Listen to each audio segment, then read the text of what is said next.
দেখো, তোমাকে যদি বলা হয় দুটি সংখ্যার গুণফল তুমি ক্যালকুলেটরে করে দেখো, তাহলে তুমি সর্বপ্রথম যেন কি করবা, ক্যালকুলেটরটা অন করবা। এরপরে যেহেতু আমি তোমাকে দুইটা সংখ্যা উল্লেখ করি নাই যে তুমি 5 এবং 7 গুণফল নির্ণয় করো, তাহলে তুমি তখন কি করবা, আমার কাছে সেই দুইটা সংখ্যা চাবা যে স্যার কোন দুইটা সংখ্যা আমি গুণ করব, রাইট?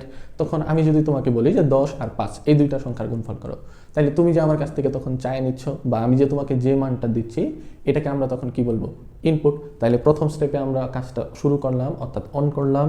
এরপরে তুমি আমার ধারাবাহিকতায় ইনপুট চাইলা। এখন যখন তোমাকে আমি 10 আর 5 সাপোজ তোমাকে আমি দিয়ে দিলাম, তখন তুমি কি করবা, দুইটা সংখ্যার গুণ করে ফেলবা, রাইট? ক্যালকুলেটরে সেই সংখ্যা দুটা গুণ করলা। এখন গুণ করার পরে কি করবা, তুমি সেই রেজাল্টটা আমাকে দিবা, তাই না? তারপরে কি তোমার কাজটা শেষ। তাহলে আমরা ধাপ পাইলাম কয়টা, 5টা। আমরা যোগের ক্ষেত্রে, বিয়োগের ক্ষেত্রে ইতিমধ্যেই কিন্তু তোমাদের এই ধারণাটা দিয়েছি। তো দেখো আমরা এই অঙ্কটা এখানে একটু দেখি। তো আমরা দিলাম যে প্রথমে ক্যালকুলেটর যেভাবে অন করা হয় ঠিক একইভাবে এখানে আমরা করলাম স্টার্ট, অর্থাৎ শুরু। এরপরে আমরা কি করছিলাম যেন, তুমি আমার কাছ থেকে দুটি সংখ্যা চাইছিলে না, আমি যে দুইটা সংখ্যা তোমাকে দিয়েছিলাম, তো সেই দুইটা সংখ্যার জন্য আমরা দিলাম input two numbers A and B.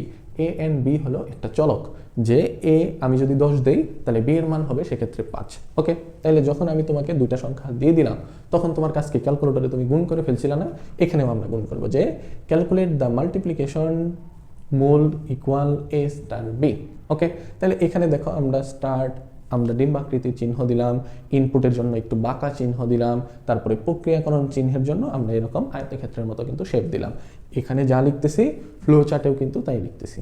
এখন দেখো তারপরে যদি আমরা যাই, তুমি যখন গুণ করে ফেলছিলা তখন কি তার তুমি রেজাল্ট দিবা না আমাকে, সেই রেজাল্ট দেওয়ার জন্য আমরা লিখি প্রিন্ট দ্য রেজাল্ট মূল। এখন যেহেতু রেজাল্ট দিয়ে ফেলছো তাহলে কিন্তু তোমার কাজটা শেষ, তখন হয়ে গেল এন্ড। অর্থাৎ সহজ কথায় তুমি জাস্ট ক্যালকুলেটর কল্পনা করবা যে ক্যালকুলেটর প্রথমে অফ থাকে, তো আমি অন করব। যেহেতু প্রশ্নে কোথাও দুটি সংখ্যার গুণফল কত কত সেটা উল্লেখ করে নাই, সেহেতু আমার এখানে কি নিতে হবে, ইনপুট নিতে হবে। যখন তোমাকে ইনপুটটা দেওয়া হইলো তখন তুমি সেমভাবে এটার ক্যালকুলেশন করবা। ক্যালকুলেশনের পরে তুমি সেটার আবার কি করবা, রেজাল্ট জানাবা। এই জন্য এটাকে বলা হয় আউটপুট। আমরা জানি ইনপুট এবং আউটপুটের শেপ দেখতে কিন্তু একই রকম। এরপরে যখন তোমাকে বলাই হয়েছে যে দুটি সংখ্যার গুণফল কত হবে সেটা তুমি বলো, তাহলে সেক্ষেত্রে তুমি বলে দিলা যে দুটি সংখ্যার গুণফল এই দুটা গুণ করে যত হবে তত, তাহলে তোমার কাজটা শেষ। তখন ক্যালকুলেটরে আমরা কি করি, আবার অফ করে রেখে দিই, ঠিক সেইমভাবে এখানে এন্ড হয়ে গেল। খুব সহজেই কিন্তু এটা বোঝার কথা।